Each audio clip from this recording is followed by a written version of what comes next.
بسم الله الرحمن الرحيم. الحمد لله رب العالمين، والصلاة والسلام على أشرف الأنبياء والمرسلين، نبينا محمد وعلى آله وصحبه أجمعين، أما بعد. Donc on poursuit Inch'Allah tabaraka wa ta'ala notre lecture du Mukhtasar du Qadi Abu Shuja' Ahmad ibn al-Hussein al-Asfahani al-Abbadani al-Shafi'i rahmatullahi alayhi rahmatan wasi'a. Nous sommes arrivés, ya ikhwan, donc au temps de la salat, mawaqit as-salat. Donc, le cheikh, lui, hier, on a vu le temps du Dhuhr, on a vu le temps du Asr. Concernant le Maghrib, il nous dit le cheikh, rahimahullah ta'ala, wa al-Maghribu wa waqtuha wahid. Il dit le Maghrib, wa waqtuha wahid.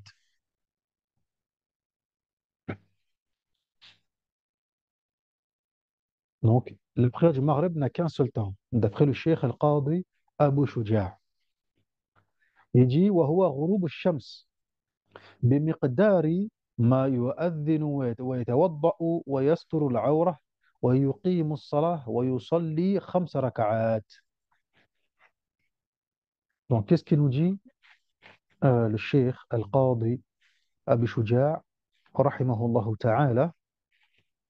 Il nous dit que le temps du Maghrib, il n'y a qu'un seul temps pour le Maghrib. C'est le fait de quoi donc? C'est quel moment? Lorsque le soleil se couche. Quelle durée? Eh bien, juste le temps nécessaire pour faire l'adhan, pour faire ses ablutions, pour cacher sa aura, pour ensuite faire l'iqamah, et ensuite prier 5 rak'at. Et ensuite prier 5 rak'at. Alors, il faut savoir, barakallahu fiikum, il faut savoir que ça, c'était l'avis de l'imam Shafi'i dans Al-Jadid, dans le madhab Al-Jadid. Mais l'imam Al-Nawawi, rahimahullah ta'ala, il a dit que le qawl al-rajih, l'avis le plus juste, c'est le madhab al-qadim. C'est le madhab al-qadim de l'imam Shafi'i. À savoir que le Maghrib, il a deux temps. Il a un début et une fin. Son début, c'est lorsque le soleil se couche, certes. Et la fin, c'est lorsque la couleur rougeâtre, al-shafaq al-ahmar, tamam, lorsque le crépuscule rouge disparaît. Al-shafaq al-ahmar. Ça, c'est la fin du temps du Maghrib. Tamam. هذا هو. Et ça, c'est le qawl al-sahih. Et certains même, ils ont dit que on peut même considérer cet avis comme étant le madhab al-jadid de l'imam al-Shafi'i. Parce que l'imam al-Shafi'i, rahimahullah ta'ala, dans certains de ses livres al-jadid, il a mentionné cette mas'ala, notamment dans son livre Al-Imla. Ou Al-Imla min al-kutub al-jadida. Et Al-Imla fait partie des ouvrages de l'imam al-Shafi'i lorsqu'il était en Égypte. Donc, parmi les ouvrages de l'imam al-Shafi'i de madhab al-jadid. Et dans Al-Imla, il a mentionné cette mas'ala, comme quoi le temps du Maghreb commence au coucher du soleil et termine après le crépuscule, une fois que la couleur rougeâtre du crépuscule disparaît. Shafaq al-ahmar. Ala kulli hal, c'est ça le mu'tamad dans le madhab. Et ce qu'a évoqué l'imam al-Qadi Abu Shuja', c'est un qawl dans le jadid du madhab al-Shafi'i, dans le mais ce n'est pas le mu'tamad. Et ce n'est pas le mu'tamad. Barakallahu fiikum. Enfin, Al-Isha débute une fois que les couleurs rougeâtres disparaissent jusqu'au lever de l'aube, jusqu'au lever de l'aube véridique. Et le subh commence au lever de l'aube jusqu'à ce que le soleil se lève, jusqu'à ce que le soleil se lève. Et il y a une différence entre le lever de l'aube et le lever du soleil, comme on va le voir, Inch'Allah, tabaraka wa ta'ala. Jamil. Donc concrètement, tout ce qu'on vient de dire, concrètement, tout ce qu'on vient de dire, qu'est-ce que cela signifie? Tamam. Qu'est-ce que cela signifie? Moi, j'ai ici un shakhis. Un shakhis, C'est ce qui va nous permettre de déterminer, barakallahu fikum, donc, le temps. Tamam? Mumtaz. Quand mon soleil, attendez, je vais laisser un tout petit peu, voilà. Quand mon soleil, il est ici, hmm, une couleur comme ça. Allez, ouais. Quand mon soleil, il est ici, là, mon soleil, il est au zénith. Il est au-dessus de moi. Ici, ça représente moi. Vous voyez? Voilà, ça, c'est nous. Quand le soleil, il est ici, au dhuhr, donc avant le dhuhr, pardon, avant le dhuhr, il est ici, là, à ce niveau-là, je n'ai quasiment pas d'ombre. Je n'ai quasiment pas d'ombre. Mon soleil, mon soleil va se lever d'ici pour se coucher ici. D'accord? On est tous d'accord à ce niveau-là. Tamam. L'Orient, l'Occident, Est, Ouest. Taïb, Jamil. Quand mon soleil, il arrive ici, on appelle ça, Jazakumullahu khairan, donc là je suis au zénith. Moi, ce qui m'intéresse, lorsque le cheikh nous dit أول وقت الظهر بزيادة الظل بعد الزوال, lorsque le soleil commence son déclin. C'est-à-dire que lorsque mon soleil il commence à être à ce niveau-là. Et même avant, moi je le mets ici parce que j'ai pas de place. Mais dès que le soleil, barakallahu fikum, commence à partir vers l'ouest, là j'ai une ombre qui va commencer à apparaître.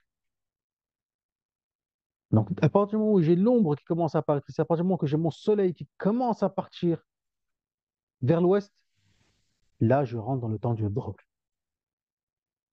Là je rentre dans le temps du dhuhr. Tamam? Tayyib. Quand le soleil il est ici, on appelle ça al-istiwa. On appelle ça al-istiwa. Et lorsqu'il est al-istiwa comme ça, j'ai une petite ombre. J'ai une toute petite ombre, vite fait. L'ombre ne disparaît pas, mais j'ai une toute petite ombre. Et ils disent quoi les fuqaha?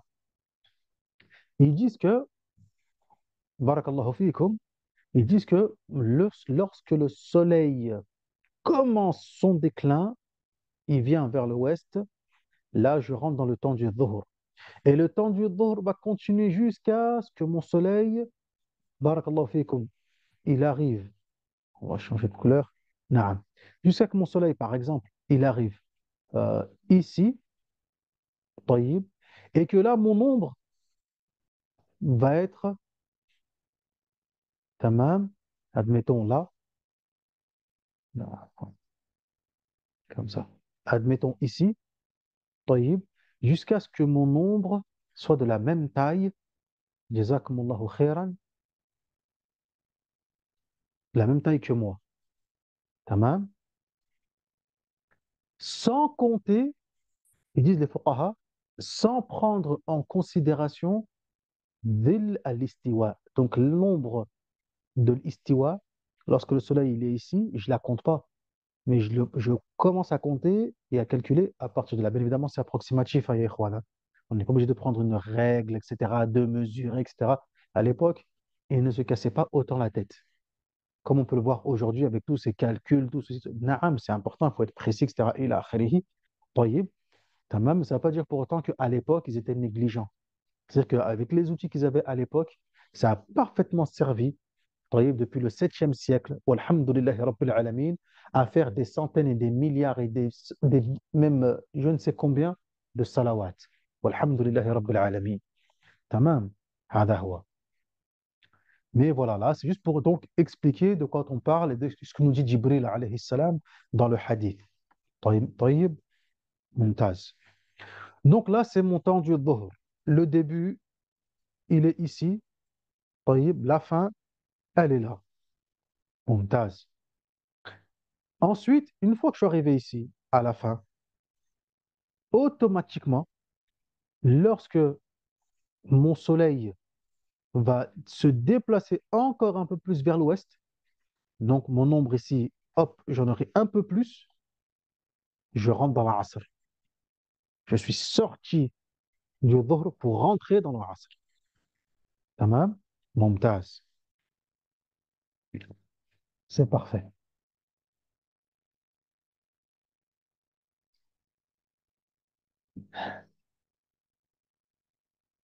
و- والعصر et le Asr, il a plusieurs temps. Le Asr, il a plusieurs temps, si vous vous souvenez, comme on a pu le voir hier lors de la lecture. On avait dit il a son premier temps, fadila, le temps méritoire, qui est le fait de le faire au début, dès l'entrée du Asr. طيب. C'est un temps qui est très court, une dizaine de minutes, un quart d'heure, faqat. Ensuite, on a le temps qu'on appelle irtiyar. On a un temps qui s'appelle waqt al-irtiyar, jusqu'à ce que l'ombre fasse deux fois ma taille. Ça, c'est ce qu'on appelle waqt al-irtiyar. Une fois que mon ombre fait deux fois ma taille, une fois que mon ombre fait deux fois ma taille, je vais rentrer ensuite dans le temps qu'on appelle al-jawaz bila karaha. Al-jawaz bila karaha. C'est quoi al-jawaz bila karaha? Al-jawaz bila karaha, c'est lorsque mon ombre fait deux fois ma taille jusqu'au moment où le soleil commence à devenir jaune. Il a isfirar shams. Jusqu'à ce que le soleil commence à devenir jaune. À ce moment-là, il m'est toujours permis de prier. C'est pas détestable, mais c'est permis. Avant, c'est un moment où j'ai le choix. Vous voyez. Et à ce moment-là, je suis toujours dans le premier temps. Mais je ne suis pas dans le temps encore qui est méritoire. Le temps méritoire, comme on l'a dit, barakallahu fikum, c'est 10-15 minutes dès l'entrée du temps. C'est qasir, jiddan. Ensuite, je vais rentrer dans le temps qui est détestable, al-karaha. À partir du moment où le soleil devient jaune, tamam, jusqu'au moment où il a an yasi' as-salati faqat. Jusqu'au moment où, au moment où, barakallahu fikum, je suis à peine capable de faire salat al-asr avant que le maghrib y rentre. Ça, c'est waqt al-karaha. Ça, c'est waqt al-karaha. طيب. Le fait où, lorsque le soleil devient jaune et que jusqu'au moment où il ne me reste à peine du temps, avant à peine que le soleil se couche, il me laisse à peine le temps de faire salat al-maghrib, salat al-asr, pardon. Ça, c'est le temps qui est détestable. Karaha. Et enfin, le temps qui est interdit, at-tahrim, c'est lorsque il me reste du temps du asr, à peine de quoi faire, barakallahu fikum, une raka'a, deux raka'a, trois raka'a, mais j'ai pas le temps de faire ma prière. Ça, c'est un temps qui est interdit. Et ensuite, il y a un sixième temps que les fuqaha y rajoutent. On peut rajouter un sixième temps, c'est le temps excusé. Celui qui a une excuse religieuse, al-udhr. Et c'est le musafir, le voyageur, qui lui, il a du asr jusqu'au maghrib. Il a du asr jusqu'au maghrib. Oui, mumtaz. Al-an, on a vu l'asr. Al-maghrib, qu'est-ce que c'est? À quel moment c'est le maghrib? Il nous dit al-maghrib, c'est quoi donc? C'est le coucher du soleil. Mais le coucher du soleil, c'est quoi? C'est quoi le coucher du soleil? Est-ce que le coucher du soleil, c'est ça? Est-ce que le coucher du soleil, c'est ça? Est-ce que le coucher du soleil, c'est ça? C'est ça? Qu'est-ce que c'est? Les fuqaha, ils ont dit, barakallahu fikum, بجميع قرصها. C'est lorsque le disque solaire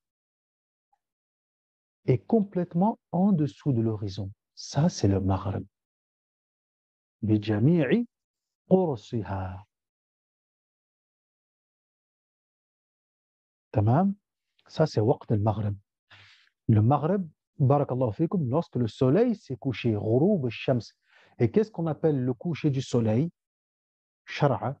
Et ça, c'est important, parce que lorsqu'on parle du coucher du soleil, généralement, les gens, c'est quoi? Donc, le soleil, il est encore là. Il est au-dessus de l'horizon. Et il commence. Là, Shara'an, le coucher du soleil, c'est lorsque le disque solaire a disparu.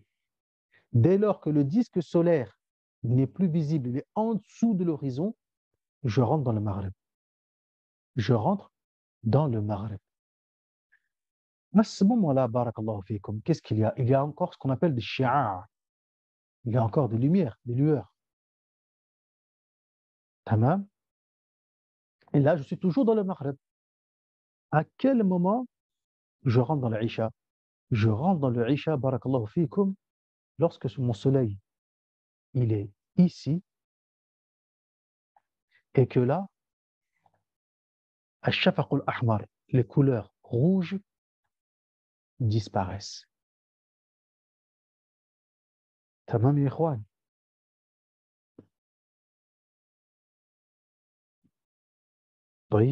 Donc, lorsque j'ai plus les couleurs rouges, Ash-Shafaq al-Ahmar, il n'y a plus rien, là, je suis rentré dans Al-Isha. Je suis rentré dans l'Isha. طيب يا إخوان. ممتاز.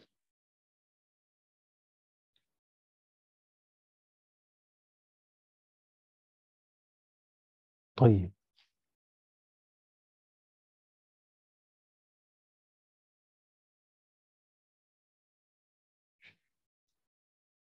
Ensuite, Al-Isha, le temps du Isha, il va jusqu'où? Le temps du Isha, ya Ikhwan, il vient jusqu'ici. Tout ça là, c'est le temps du Isha. Tout ça. T'as vu, ya Ikhwan? Et pourquoi il s'en va? هكذا. اجي mince. Je m'embrouille avec le tableau.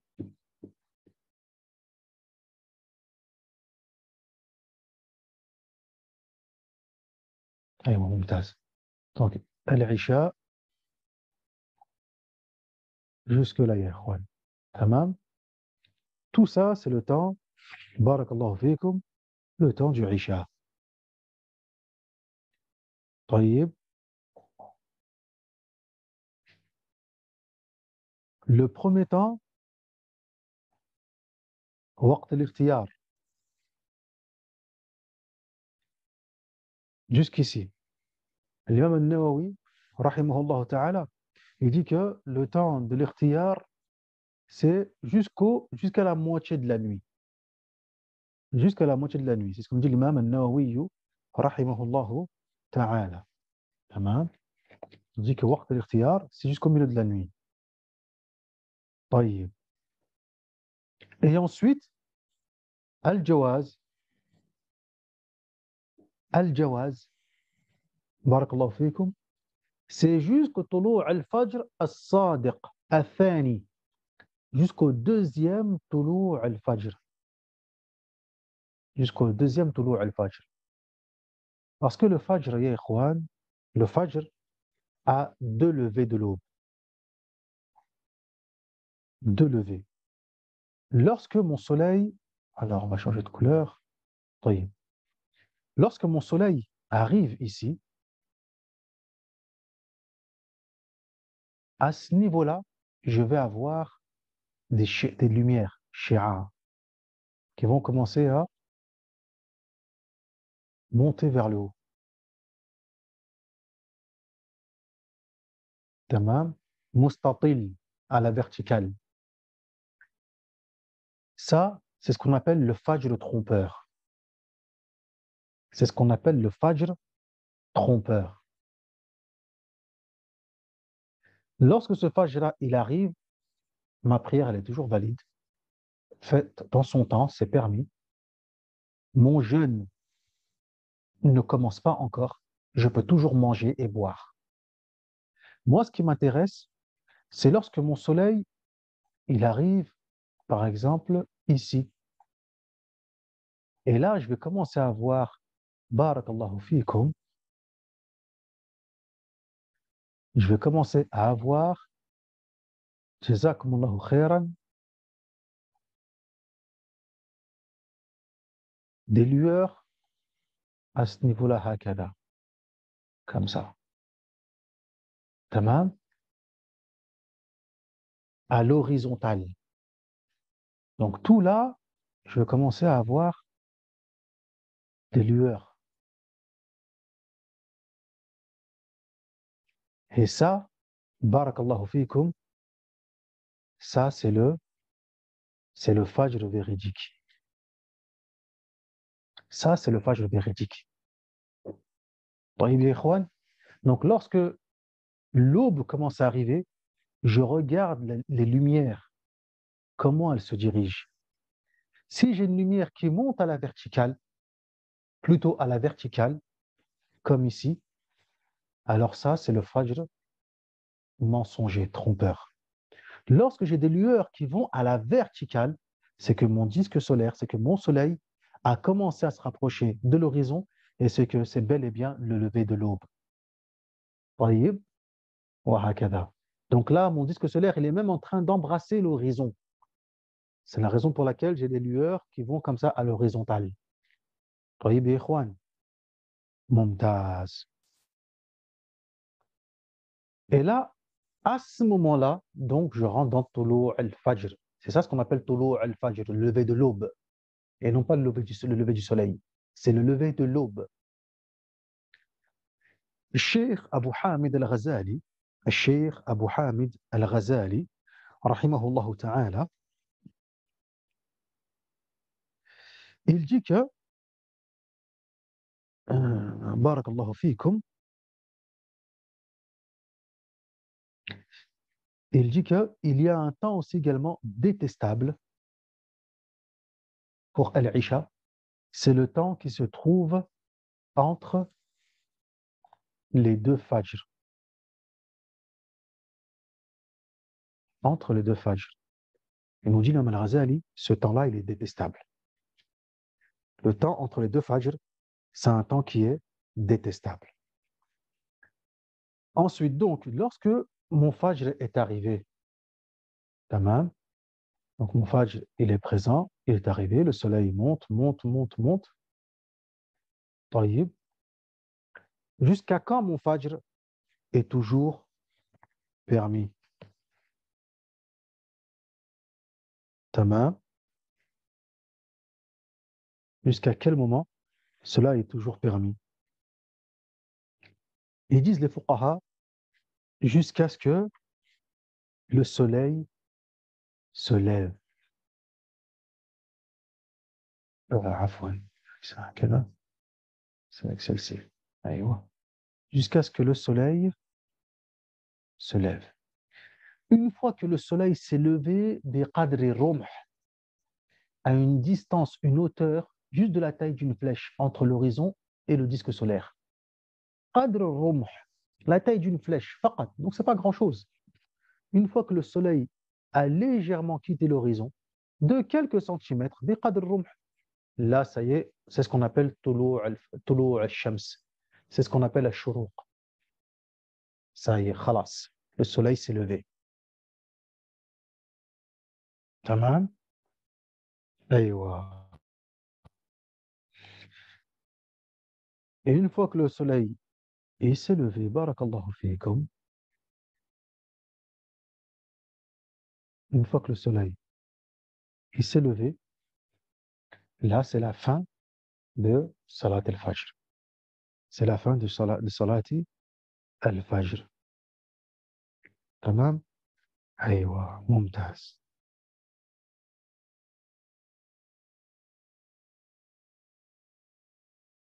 Donc j'espère que là, alhamdulillah, euh, en plus c'est clair, Inch'Allah tabaraka wa ta'ala, on a essayé d'expliquer au mieux.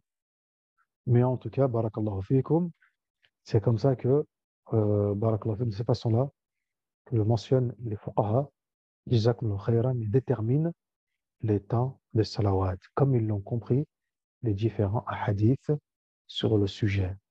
Walhamdulillahi rabbil alamin. Donc on poursuit maintenant avec le matn du Qadi Abu Shuja', rahimahullah ta'ala. نعم.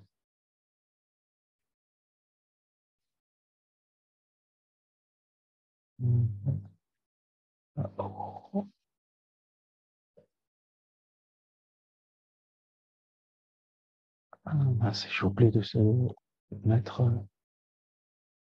le partage. Alors, Salat al-Maghrib, pour la sunna du Maghrib, par rapport au hadith du prophète sallallahu alayhi wa sallam, Sallu qabla al-Maghrib, Sallu qabla al-Maghrib, Sallu qabla al-Maghrib liman sha'a, rapporté par l'imam Muslim, si ma mémoire ne me fait pas défaut, rahimahullah ta'ala. En tout cas, hadith sahih, ala kulli hal. Ça, dans ce hadith, ici, c'est la sunna avant le Maghrib. Tamam. Et le prophète sallallahu alayhi wa sallam dit Sallu qabla al-Maghrib, priez avant le Maghrib. Après que l'adhan du Maghrib ait été effectué. هذا هو. Une fois qu'il y a eu l'adhan du Maghrib, il est recommandé, conformément à ce hadith, de faire ces fameuses deux rak'a qabl al-Maghrib. Mais ça, c'est une fois que l'heure du Maghrib, il est rentré. Une fois que le Maghrib, il est rentré, barakallahu fik. Tamam, jayyid. قال الشيخ رحمه الله تعالى, il nous dit ensuite وفي شروط وجوب الصلاة. Donc là, il mentionne, barakallahu fikum, les conditions d'obligation de la salat. Les conditions d'obligation de la salat, comme on a pu le voir ici. Donc on va juste le dire car on a vu déjà ça hier. Wallahu ta'ala a'lam. Il dit وفي شروط وجوب الصلاة ثلاثة أشياء الإسلام والبلوغ والعقل وهو حد التكليف. Donc il dit l'islam, la puberté, al-aql, tamam, al-aql, donc le fait d'avoir toute sa raison, wa huwa hadd at-taklif. Et ça, c'est la définition de quoi donc? De quelqu'un qui est responsable, mukallaf. Quelqu'un de mukallaf, de responsable, c'est quoi? C'est un pubère doté de raison. Kullu aqil baligh. Tayyib, jamil.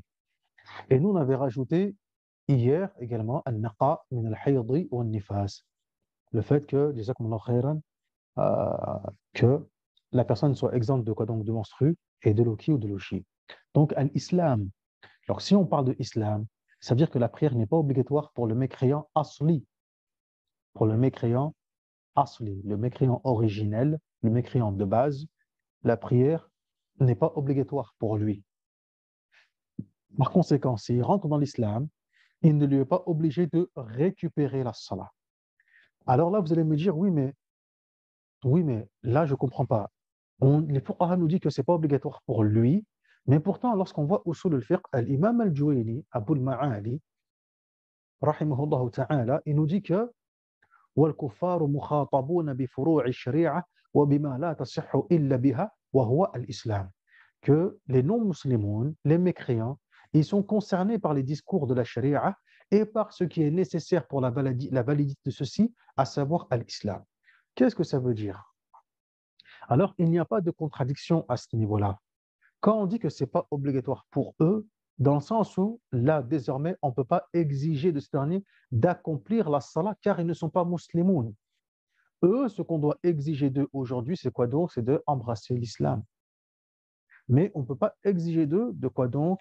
De faire la salat. Eux, ces derniers, comme ils n'étaient pas musulmans, ils n'ont pas à récupérer la salat une fois qu'ils rentrent dans l'islam. Par contre, Yawmul Qiyamah, ils devront rendre des comptes de leur négligence. à savoir du fait qu'ils se sont détournés de l'islam et de tout ce qui fait l'islam, à savoir as-salat, az-zakat, as-siyam, etc. Ils devront rendre des comptes par rapport à cela. Donc là, à l'instant T, on ne peut pas exiger d'eux ces choses-là. Tout comme eux, une fois qu'ils rentrent dans l'islam, on ne va pas leur dire récupérez vos ramadans, car à ce moment-là, eux, ce qui leur était demandé, c'est d'embrasser l'islam. Car c'est la condition de validité de tout ceci. Donc, awalan qabla kulli shay al-islam. Eux, c'est par ça qu'ils sont directement concernés. Là, fi dunya, à l'instant T. Mais yawm al-qiyamah, ils devront rendre des comptes. Ils devront rendre des comptes par rapport à quoi donc? Par rapport à tout ça. Tamam. Aïwa. Donc, c'est ça que disent les fuqaha. Et c'est ce qu'ils veulent dire par là lorsqu'ils disent que les kuffars ils sont concernés par le discours de la charia. C'est la raison pour laquelle, barakallahu fikum, pour un shafi'i, durant le mois de Ramadan, il ne lui est pas permis de donner à manger durant la journée du Ramadan à un mécréant, le faire manger la journée. Là, cela n'est pas permis car ça le plaçait aider la personne dans le péché. Car lui, Yamul Qiyamah, il devra rendre des comptes pour cela. Et là, on est en train de l'aider, on est en train de contribuer à cela. Tamam. Donc ça aussi, c'est une mas'ala qui est importante parce que de cette qa'ida, de cette règle-là, de ce asl, de ce fondement-là, va découler pas mal de masaïl, pas mal de points et de sujets. Car pour ceux qui considèrent que les kuffars ne sont pas concernés par le discours de la charia, eux vont te dire quoi donc? Eh bien, du coup, moi, mon restaurant, je peux laisser ouvert la journée du mois du Ramadan et nourrir ceux qui ne sont pas musulmans. Tamam. Étant donné qu'ils ne sont pas concernés par le discours de la charia. Alors que pour un shafi'i, il va te dire là, abadan. Si tu fais cela, tu prends un péché et tu es responsable également de son péché car tu l'aides. Comme dit dans le Coran, وَلَا تَعَاوَنُوا عَلَى الْإِثْمِ وَالْعُدْوَانِ. Et ne vous entraidez pas dans le péché et la désobéissance. Fait surat al-Ma'ida. Or là, tu es en train de l'aider dans le péché et dans la désobéissance. وَهَكَذَا. Jamil. Amma al-murtad. Par contre, l'apostat, barakallahu fiikum.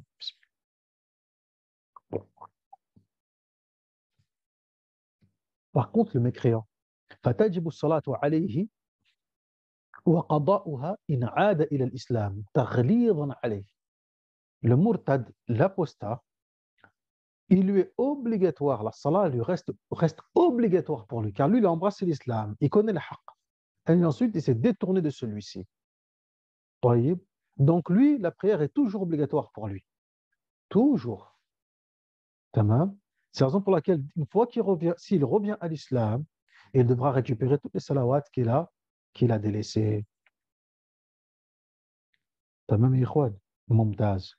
Deuxième chose, al-boulour, la puberté. Donc l'enfant, as-sabi, ainsi que as-sabiya, la petite fille, la prière n'est pas obligatoire pour eux. Walakin yu'maran.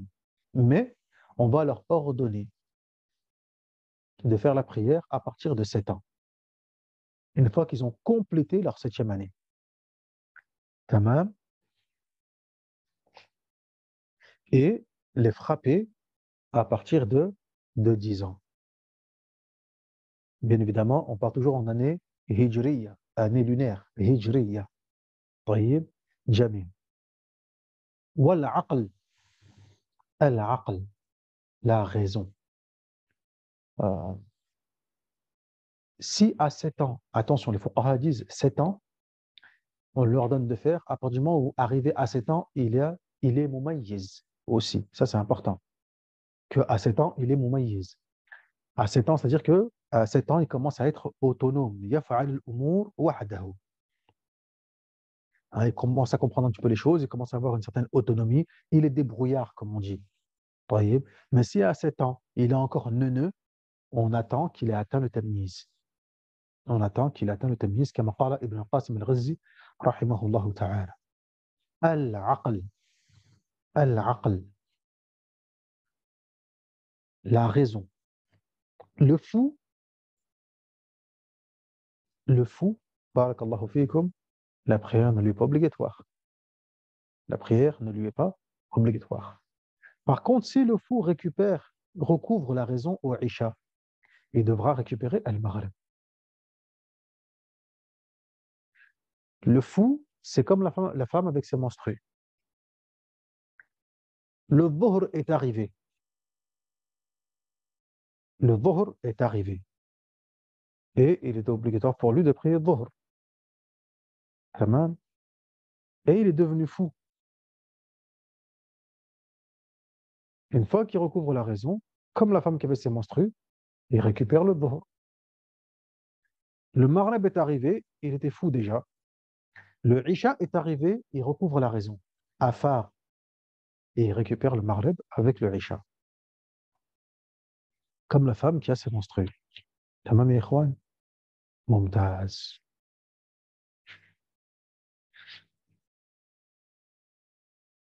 Après cela, le cheikh, rahimahullah ta'ala, est passé à une nouvelle section, encore une fois, un faslun jadid, qui concerne les prières as-salawat al-masnounat jama'atan wal-rawatib wa ghayraha. Donc là, ici, le cheikh, rahimahullah ta'ala, il est passé dans un nouveau fasl qui concerne les prières recommandées en groupe et les prières qu'on appelle ar-rawatib. Et les prières qu'on appelle ar-rawatib. Et les prières qu'on appelle as-sunan. Et les prières qu'on appelle aussi également as-sunan, les recommandées et les fortement recommandées, etc. Alors, avant de décortiquer, barakallahu fikum, avant de décortiquer ce qu'a dit le cheikh, rahimahullahu ta'ala, on va regarder un petit peu notre tableau ici présent, barakallahu fikum. On va regarder notre tableau ici présent, jazakumullahu khaira. Si on regarde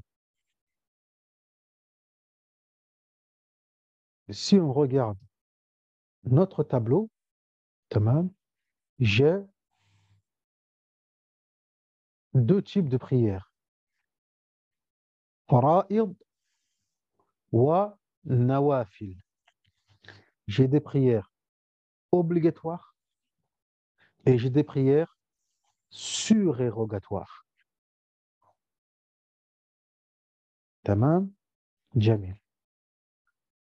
Dans les prières surérogatoires,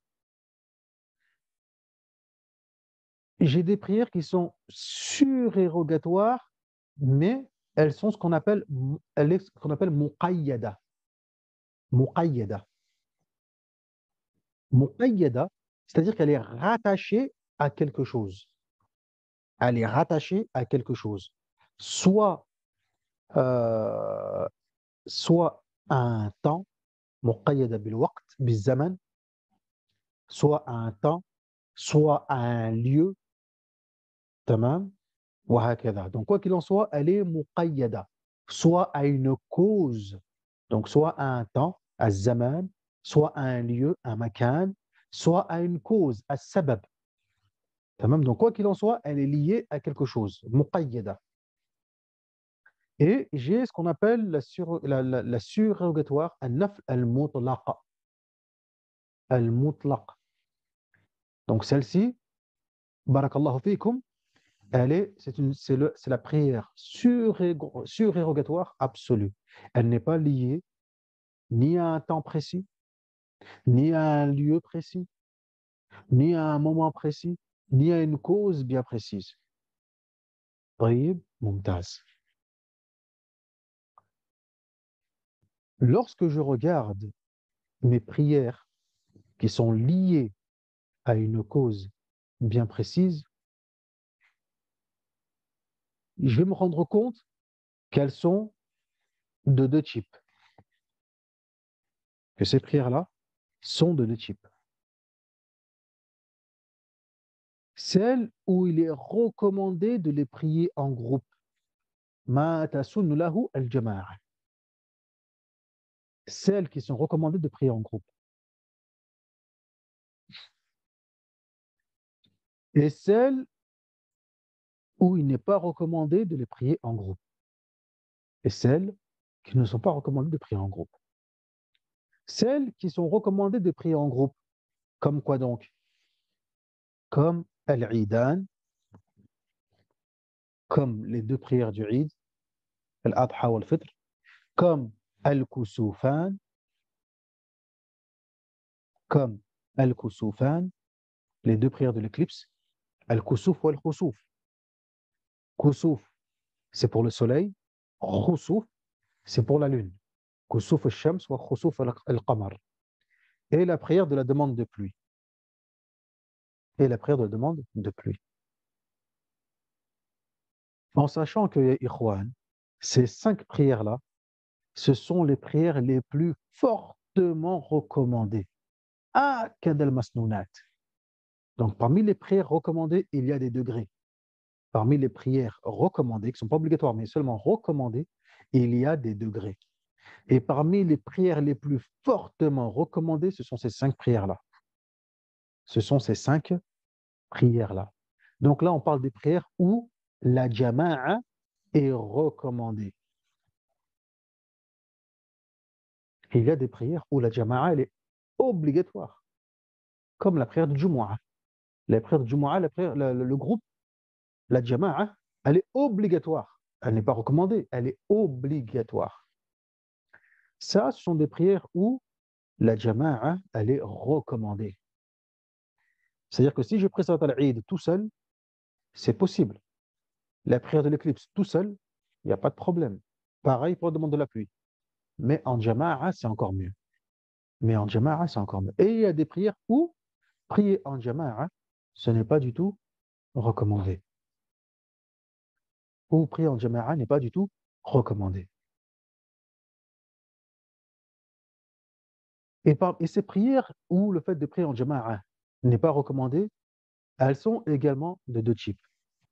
Celles qui suivent les prières obligatoires, ma kana tabi'an lil fara'id, et celles qui n'ont rien à voir, qui sont nullement liées aux prières obligatoires. Ma laysa tabi'an lil fara'id. Celles qui ne sont pas du tout liées aux prières, barakallahu fikum, obligatoires. Tamam. Celles qui sont liées aux prières obligatoires, elles sont de 2 types. Elles sont, donc là on est dans les prières surérogatoires, liées à une cause bien précise, dont le groupe n'est pas recommandé. C'est pas interdit, mais c'est pas recommandé. C'est pas une sunna de prier en groupe, mais c'est pas interdit, mais c'est pas une sunna de prier en groupe. Alors, on fait bien une distinction entre le fait de dire que ma la tusannu lahu al-jama'a, ce n'est pas recommandé de prier en groupe. C'est-à-dire que au pire des cas, c'est détestable, makrouh, mais ce n'est pas interdit. Mumtaz. Et là, on est dans la prière surrogatoire qui est liée à la prière obligatoire. Donc la prière nafila, qui est liée à la prière obligatoire. Et celles-ci, elles sont de 2 types. Et celles-ci sont de 2 types. Mu'akkad wa ghayr mu'akkad. Mu'akkad wa ghayr mu'akkad. Celles qui sont recommandées, fortement recommandées, fortement recommandées. Mu'akkad, c'est vraiment fortement recommandé. Et celles qui ne sont pas fortement recommandées. Alors, attendez, on va baisser un peu le tableau. Ah mince, ça déplace tout. Mais c'est pas grave, on va remonter comme ça. Barakallahu fikum. Et du coup, on va faire comme ça, Inch'Allah tabaraka wa ta'ala. C'est mushkila. طيب. Nous, on en était là. Là, ليس هكذا, c'est trop. Donc, mu'akkad wa ghayr mu'akkad. Fortement recommandé. Et celles qui ne sont pas fortement recommandées. طيب. Donc ça, c'est les prières qui sont liées aux prières obligatoires. Et on a les prières qui ne sont pas du tout liées aux prières obligatoires, pour lesquelles également prier en groupe aussi n'est pas forcément recommandé. طيب, ممتاز. Lesquelles? Al-witr, ad-duha et qiyam al-layl. Et qiyam al-layl.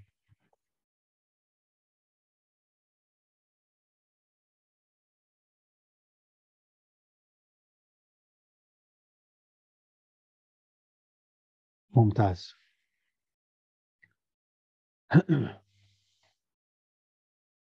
Encore une fois, c'est pas interdit hein, de, barakallahu fikum, de prier, jazakumullahu khairan, en groupe à ce niveau-là. On a le hadith de Ibn Abbas, lorsque le prophète sallallahu alayhi wa sallam a prié chez sa tante Maïmouna, etc., la nuit, et ils ont prié tous ensemble, etc. Mais c'est pas ce qui est recommandé aslan. Le faire de temps à autre, il n'y a pas forcément de mal à ce niveau-là, mais c'est pas ce qui est recommandé aslan. Tayyib, mumtaz. Revenons à nos prières qui sont liées aux prières obligatoires. À nos prières qui sont liées aux prières obligatoires, mu'akkad. Donc ces prières nafila, qui sont recommandées et qui sont liées aux prières obligatoires et pour lesquelles c'est pas du tout une sunna de prier en groupe. Il y en a 10. Et c'est celle qu'on appelle ar-rawatib. Et c'est celle qu'on appelle ar-rawatib.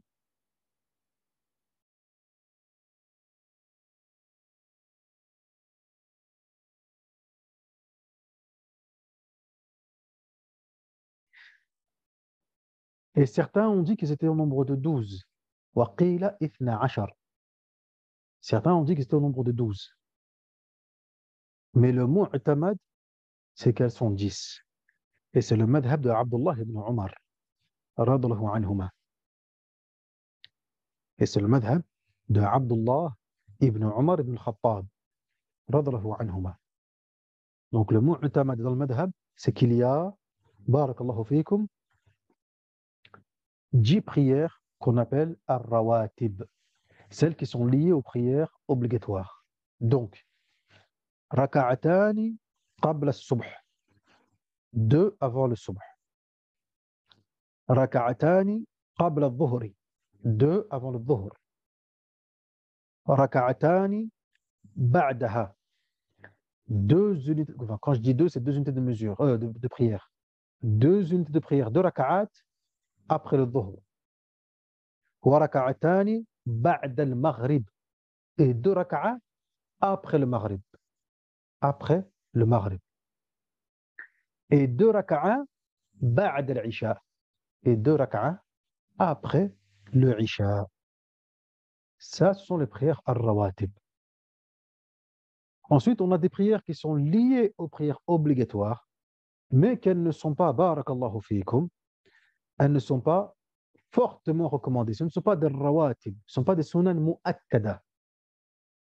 Comme le fait de rajouter encore 2 raka'at qabla al-dhuhri. 2 raka'at qabla al-dhuhri. 2 raka'at ba'da al-dhuhri. De rajouter 2 raka'at ba'da al-dhuhr. Donc en fait, 4 avant le dhuhr et 4 après le dhuhr. Si on met les 2 de rawatib, les 2 de ratiba avant le dhuhr et les 2 de ratiba ba'da al-dhuhr, et on rajoute encore, barakallahu fikum, ces 2, tamam, ça nous fait 4 raka'at, 2, 2 avant le dhuhr et 4 raka'at, 2, 2 ba'da al-dhuhr. Et 4 raka'at, 2, 2 qabla al-asr, avant la prière du asr. Avant la prière du asr.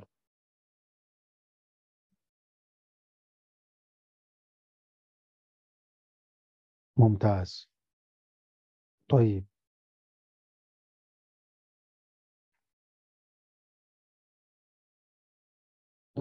Donc ça, donc c'est ce qu'on peut, barakallahu fikum, mentionner et voir, jazakumullahu khairan, concernant ces fameuses prières obligatoires, surérogatoires, ces prières où il est recommandé de prier en jama'a et celles où il n'est pas forcément recommandé de prier en jama'a, etc. Tamam, jayyid. Revenons maintenant à ce qui a été évoqué par le cheikh ici, rahimahullahu ta'ala.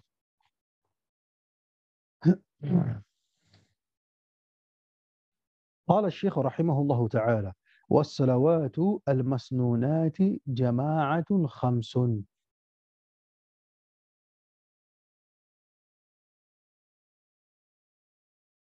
Et les prières où il est recommandé de prier en jama'a, elles sont au nombre de 5. Al-Idan, Al-Kusufan ou l'Istisqa. Les deux Eid, Al-Kusuf, Al-Khusuf et la prière de la pluie, au nombre de 5. طيب. Donc les deux Eid, 1, 2, Al-Kusuf 3, Al-Khusuf 4, Al-Istisqa 5. On a dit c'est celles qui sont les plus fortement recommandées. Celles à prier en jama'a, ce sont ces 5-là qui sont les plus fortement recommandées.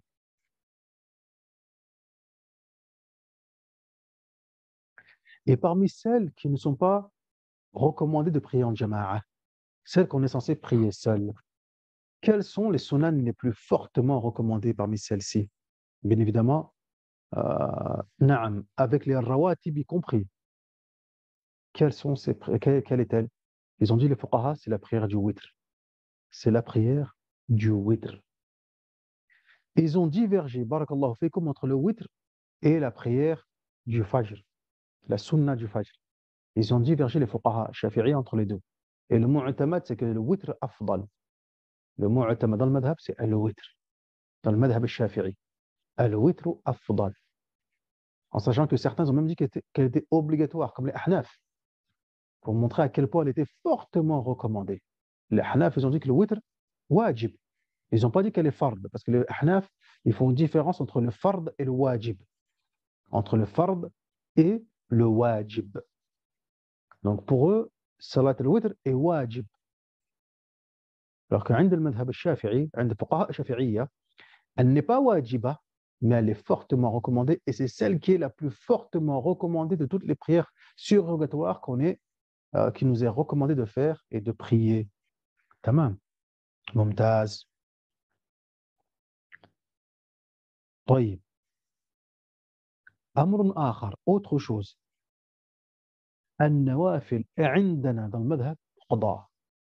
النوافل عندنا في المذهب تقضى. Dans le madhab الشافعي, les nawafil, les prières surrogatoires, on les récupère. Celui qui n'a pas fait la prière surrogatoire à tel ou tel moment, il la récupère, comme la prière obligatoire. Tamam. عندنا في المذهب, il n'y a pas de différence entre les deux. On récupère les prières obligatoires, tout comme on récupère les prières surérogatoires, pour celui qui souhaite les récupérer. طيب. Il nous dit ensuite le Cheikh rahimahullah ta'ala والسنن التابعة للفرائض 17 ركعة. Et les sunan qui sont liées et qui suivent les prières obligatoires, elles sont au nombre de 17 raka'a. Elles sont au nombre de 17 raka'a. Tamam. C'est ce que nous dit le Cheikh rahimahullah ta'ala. Il nous dit raka'at al-fajr, 2 raka'a pour le fajr, arba'un qabla al-dhuhri, 4 avant le dhuhr, wa raka'atani ba'dahu, et 2 ba'da al-dhuhr, wa arba'un qabla al-asri, et 4 avant le asr, wa raka'atani ba'da al-maghrib, et 2 après le maghrib, wa thalathuna ba'da al-isha, et 3 après l'isha, yutiru bi wahidatin minhun. Et il fait le witr avec l'une de ces 3. طيب. Donc ici, le Cheikh Al-Qadi Abu Shuja', si on regarde bien, il a mis ensemble ces deux parties. Celles qui sont fortement recommandées et celles qui ne sont pas fortement recommandées. طيب. Il a mis tout ça ensemble. Et il a même rajouté celles qui ne sont pas forcément liées aux prières obligatoires, comme le witr. طيب. Donc, il a combiné tout ceci. Alors que si on regarde bien, barakallahu fiikum, on voit qu'il y a celles qui sont fortement recommandées, qui sont les rawatib, qui sont liées aux prières obligatoires. Et il y a celles qui ne sont pas fortement recommandées, qui sont au nombre qu'on a mentionné ici, qui sont en réalité 8 raka'at, donc 10 pour les rawatib et 8 pour, barakallahu fiikum, celles qui ne sont pas fortement recommandées. Et enfin le witr, qui elles ne sont pas, barakallahu fiikum, liées aux rawatib. Et celles qui sont liées aux prières obligatoires, on les fait une fois que l'adhan est rentré. Parce qu'elles sont liées avec les prières obligatoires. Donc, elles sont concernées une fois que le temps est rentré. Voyez. Une fois que Salat al-Dhuhr est rentré, alors là, les sunan surrogatoires qui sont liés à la prière du Dhuhr rentrent à ce moment-là. Tamam, Mumtaz. طيب. Donc, nous, on a mentionné le mu'tamad concernant les prières surrogatoires, etc. Mais là, ici, c'est ce qui est évoqué par le Cheikh Abou Shuja'. Donc, il a mélangé tous ces points. Biqiya, il nous reste la mas'ala, barakallahu fikum, la mas'ala du witr. La mas'ala du witr. طيب. Le witr, le minimum, c'est une seule raka'a. Le minimum, c'est une seule raka'a. طيب. C'est une seule raka'a. Ce qui est commun, la sunna, c'est 3 raka'a, comme l'a mentionné le cheikh. Le cheikh l'a dit, wa thalathun ba'da al-isha. Donc, il fait 2 et 1. Et le maximum, c'est quoi donc? C'est 11 raka'a. 11 raka'a. Donc, tout ceci, c'est le witr. Tout ceci, c'est le witr. طيب, mumtaz. Le fait de prier une seule raka'a, certains, ils ont dit que cela était détestable. Donc, tu as fait le witr, il n'y a pas de problème. Mais le fait de prier qu'une seule raka'a pour le witr, certains, ils ont dit que c'était détestable. Comme Al-Qadi Abu Tayyib dans Al-Kifaya. Dans Al-Kifaya. قال أبو طيب في الكفاية أن هذا مكروه. طيب. Mais le mu'tamad dans le madhab, c'est que cela c'est khilaf ou awla. C'est que cela est khilaf awla. C'est pas makrouh, mais le mieux c'est de faire plus. C'est pas détestable, mais le mieux c'est de faire plus. هذا هو المعتمد في المذهب. طيب. ممتاز. Et le maximum, c'est 11 raka'a. Et de là les fuqaha ash-shafi'iyya, c'est ce qu'ils expliquent aux littéralistes. Ceux qui ont pris le hadith de Aïcha, radhiyallahu anha, et qu'ils ont dit que oui, mais Aïcha, elle dit dans le hadith que le prophète, sallallahu alayhi wa sallam, n'a jamais fait plus de 11 raka'a, ou dans une autre version, 13 raka'a, durant la prière de la nuit, etc. Les fuqaha, ils ont expliqué ce hadith, fuqaha ash-shafi'iyya, et ils ont dit aux littéralistes, na'am, هذا حديث صحيح. Mais ici, Aïcha, al-Mu'minin, Aïcha, radhiyallahu anha, elle parle du witr. Mais elle ne parle pas du qiyam al-layl en tant que tel. Tamam. Parce que, et ça on le sait très bien que les salaf et les sahaba n'ont pas compris cela de cette façon-là, car il y en avait qui priaient beaucoup plus que 11 raka'a. Beaucoup plus que 11 raka'a durant la nuit. Tamam. Un grand nombre de sahaba et de salaf. هذا معروف. طيب. Donc certains se sont accrochés à ces hadiths pour dire que ceux qui prient pendant le tarawih du Ramadan, 22 rak'at, ou bien une quarantaine de rak'at, etc., وهذه بدعة, etc. Là, attention, ceci n'est pas une bid'a, loin de là. Et on reviendra là-dessus, Inch'Allah, tabaraka wa ta'ala, mercredi, Inch'Allah, tabaraka wa ta'ala, bi'idhnillahi azza wa jal, et on poursuivra avec la suite, bi'idhnillahi azza wa jal. والحمد لله رب العالمين وصل اللهم على نبينا محمد وعلى آله وصحبه أجمعين سبحانك اللهم وبحمدك أشهد أن لا إله إلا أنت أستغفرك وأتوب إليك وجزاكم الله خيرا وبارك فيكم ووفقكم الله لكل خير وبر والسلام عليكم ورحمة الله وبركاته.